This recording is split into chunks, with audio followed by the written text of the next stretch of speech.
राष्ट्रवादी नेते छगन भुजबळांनी घेतली मंत्रिपदाची शपथ। राजभवनामध्ये शपथविधी सोहळा।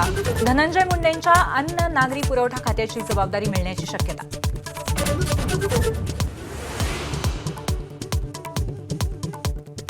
मुख्यमंत्री देतील ते खातं मला चालेल। मंत्रिपदाच्या शपथेनंतर छगन भुजबळांची प्रतिक्रिया। कोणत्याही खात्याची अपेक्षा केली नसल्याचाही दावा।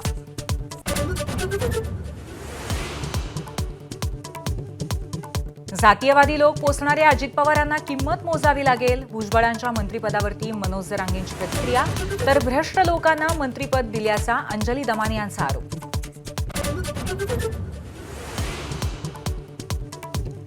नाशिकच्या पालकमंत्रीपदासाठी दादा भुसे आणि गिरीश महाजन प्रबळ दावेदार असताना भुजबळांच्या एंट्रीने ट्विस्ट। कुंभमेळ्याच्या पार्श्वभूमीवर पालकमंत्रीपद कोणाला याची उत्सुकता।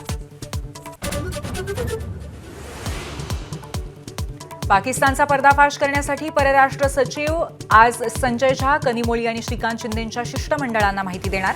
उरलेल्या 4 शिष्टमंडळांना 23 मेला ब्रीफिंग। आसाम सरकारमधील मंत्री अशोक सिंघल यांची वादग्रस्त एक्सपोस्ट। आसिम मुनीरच्या चेहऱ्यासोबत राहुल गांधींचा चेहरा लावला।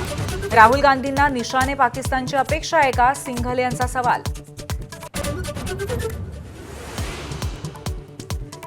पाकिस्तानसाठी हेरगिरी करणाऱ्या ज्योती मल्होत्राचं इंस्टाग्राम अकाउंट बंद। मात्र अटकेनंतर यूट्यूब सबस्क्रायबर्स वाढले।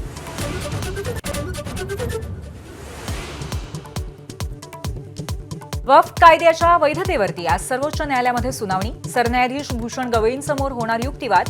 सुप्रीम कोर्ट अंतरिम आदेश देणार का याकडे लक्ष।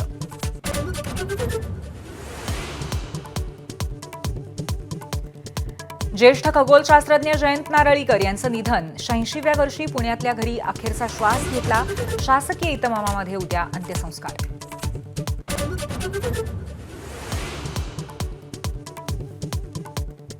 जागेच्या वादातून पुरुष प्रवाशाकडनं महिला प्रवाशाला बेदम मारहाण। सीएसएमटी ते अंबरनाथ लोकल ट्रेनमधली घटना।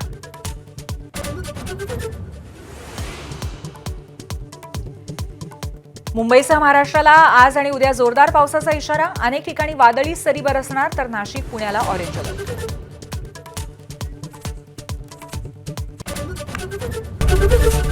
एबीपी माझा, उघडा डोळे बघा नीट।